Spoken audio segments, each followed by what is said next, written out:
handing out brand new iPads, diamond jewelry, and envelopes thick with cash to every single grandchild in the room. But when she reached my 8-year-old daughter, Lily, she bypassed her entirely, leaving her hands completely empty.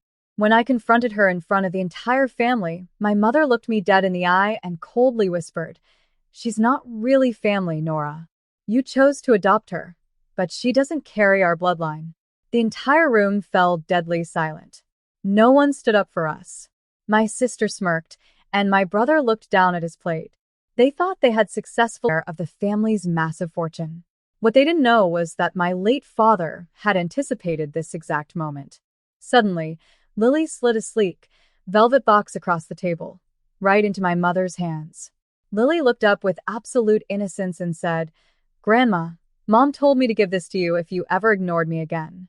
My mother opened the box, took one look at the legal document and the ancient key inside, and screamed so loud it echoed through the entire house. She didn't know my dad had secretly bypassed her entirely, leaving his multi-million-dollar lake house and the bulk of his estate to my little girl. My name is Nora, I'm 28 years old, and for as long as I can remember, I have been the invisible daughter in my own family. My mother, Eleanor, ruled our household with an iron fist and a cold, calculating obsession with status, perfection, and what she proudly called the family bloodline. My older sister, Chloe, and my brother, Austin, were always her golden children, perfect extensions of her own vanity. I, on the other hand, was the rebel who chose a life of purpose over corporate greed. But the real rift began 3 years ago when I brought home Lily.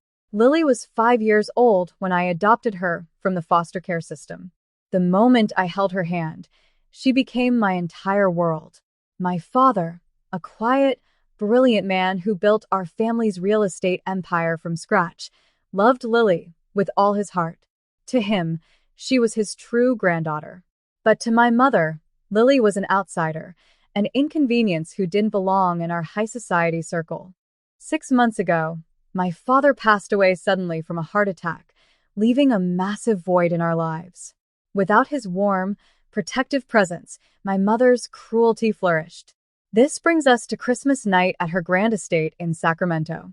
The air inside the dining room was thick with tension, smelling of expensive pine and unearned wealth. As we sat down around the mahogany table, Chloe and Austin wore smug smiles, completely unaware that their greed was about to collide with a secret my father had spent his final days preparing. The clinking of crystal and silver echoed through the grand dining room as my mother stood up, smoothing her designer dress. She adjusted her diamond necklace, her eyes scanning the table with the cold precision of a queen evaluating her subjects. "Christmas is about legacy," Eleanor announced, her voice dripping with theatrical pride. "It's about rewarding those who keep this family strong." With a flourish, she reached for a stack of neatly wrapped packages and thick cream-colored envelopes. First, she walked over to Chloe's children, handing the teenagers sleek, brand-new iPads and keys to a pair of customized jet skis waiting at the marina. Next, she moved to Austin's son, placing a heavy velvet box containing an heirloom gold Rolex into his hands, alongside a check thick enough to cover an Ivy League tuition. The kids squealed with delight, while Chloe and Austin beamed, casting smug, self-satisfied glances across the table at me. Then, Eleanor turned back to her seat, completely bypassing my 8-year-old daughter, Lily.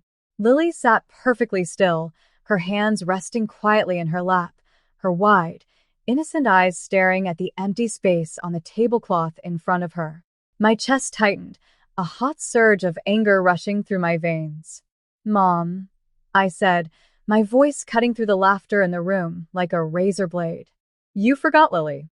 Eleanor didn't even flinch. She took a slow sip of her vintage wine, set the crystal glass down, and looked at me with chilling indifference. "I didn't forget anyone, Nora," she whispered loudly enough for the whole room to hear. "I am distributing the Whitaker family assets. Lily is a lovely girl, but she's not really family. You chose to adopt her, but she doesn't carry our bloodline.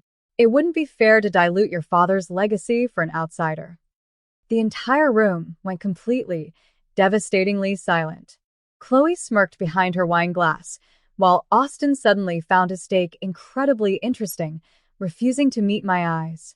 They all thought this was the final blow, that they had successfully pushed my little girl into the shadows to keep the family fortune for themselves.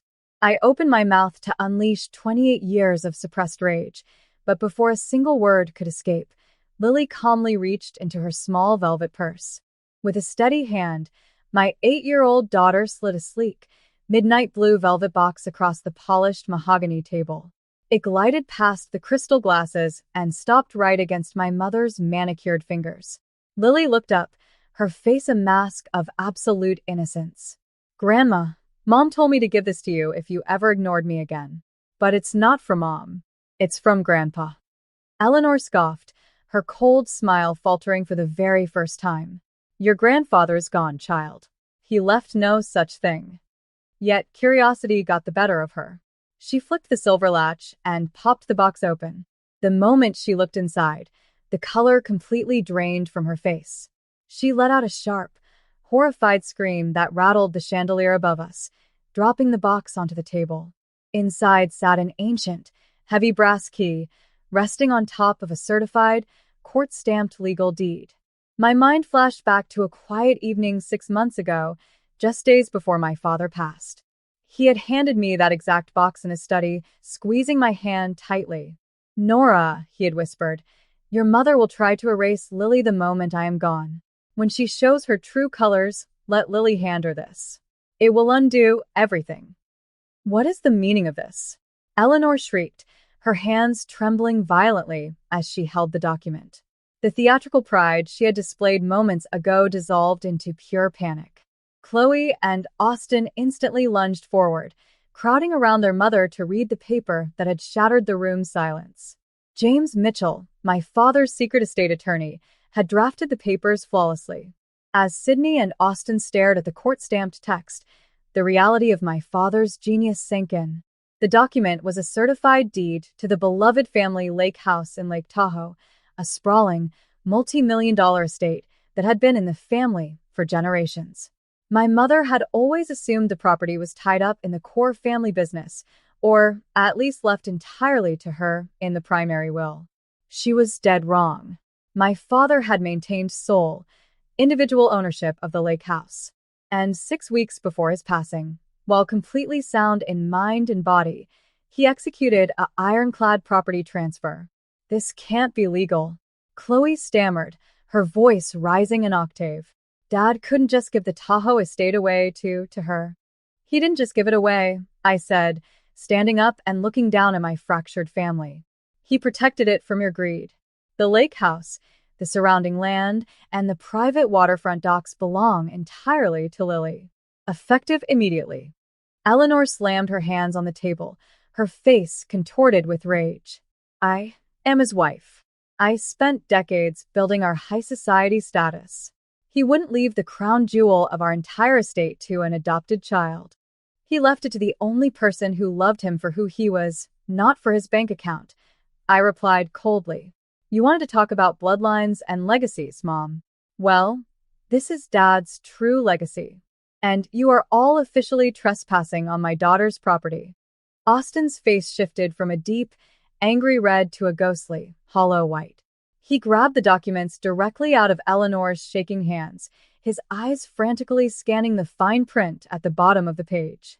"No, no, no," he muttered under his breath, his voice cracking with a sudden, desperate terror.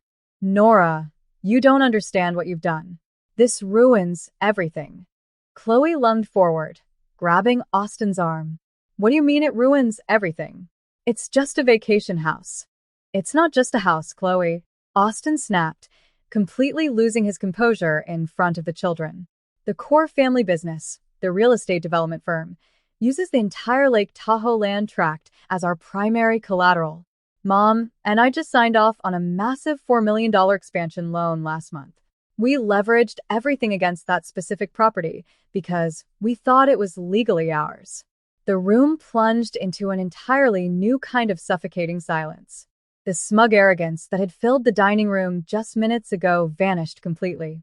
If Lily owned the lake house and the land, the bank would immediately freeze the expansion loan, triggering default clauses across all of their other corporate accounts. My mother's entire high society lifestyle, along with Chloe and Austin's lavish personal funding, was built on a fragile house of cards. And my 8-year-old daughter was holding the single string that could pull it all down. Eleanor slowly looked up at me, the cold, regal facade completely gone. For the first time in 28 years, she looked small. She leaned across the table, her voice dropping into a desperate, pleading whisper. "Nora, please. We are a family. We can fix this. Just sign the corrective deed, and I promise Lily will be taken care of." Taken care of? I repeated, the words tasting like ash in my mouth. I looked at the golden Rolex on Austin's son's wrist, then at the empty space in front of Lily. Just minutes ago, you sat at the head of this very table and told my daughter she wasn't family. You told her she didn't deserve a single thing because she didn't carry your precious bloodline. And now, the second your stolen wealth is threatened, you want to talk about being a family? Chloe stood up, tears of panic threatening to ruin her expensive makeup. Nora, be reasonable. If the firm defaults, we lose everything. Our reputation, our homes, our kids' tuition's gone. You can't let an 8-year-old child destroy our lives. Lily didn't destroy your lives, Chloe. Your own greed did. I replied, my voice steady, carrying the absolute weight of a mother protecting her child. Dad saw right through all of you. He knew exactly how you would treat us the second his heart stopped beating. He gave me this box because he wanted to give you all a choice. Treat my daughter with love or face the consequences of your cruelty. You chose cruelty. Eleanor reached out, her manicured hand shaking as she tried to touch my arm. Nora, please. I stepped back, entirely out of her reach. The conversation is over, Eleanor. My father's true legacy isn't your status or your bank accounts. It's justice. Tomorrow, Lily's legal team will officially notify the bank of the property ownership transfer. Pack whatever personal items you have left at the lake house. You have exactly 48 hours to clear out before we change the locks. 3 months later, Lily and I woke up to the sound of gentle waves crashing against our private dock in Lake Tahoe. The crisp morning air was filled with the scent of pine, and for the first time in my life, I felt completely at peace. Eleanor's firm couldn't recover from the frozen loan and filed for corporate restructuring. Chloe and Austin had to downsize dramatically, learning the hard way what it actually feels like to live without unearned privilege. We turned the Grand Lake house into a sanctuary, a place where family isn't defined by DNA or bloodlines, but by unconditional love, respect, and loyalty. Lily is thriving in her new school, and every day we look out over the water, knowing my father is watching over us, smiling at the justice he beautifully orchestrated. Now, I want to ask you, the viewers, what would you have done if you were in my shoes? Would you have shown mercy, or would you have walked away just like I did? Drop your thoughts on your screen right now for more unbelievable stories.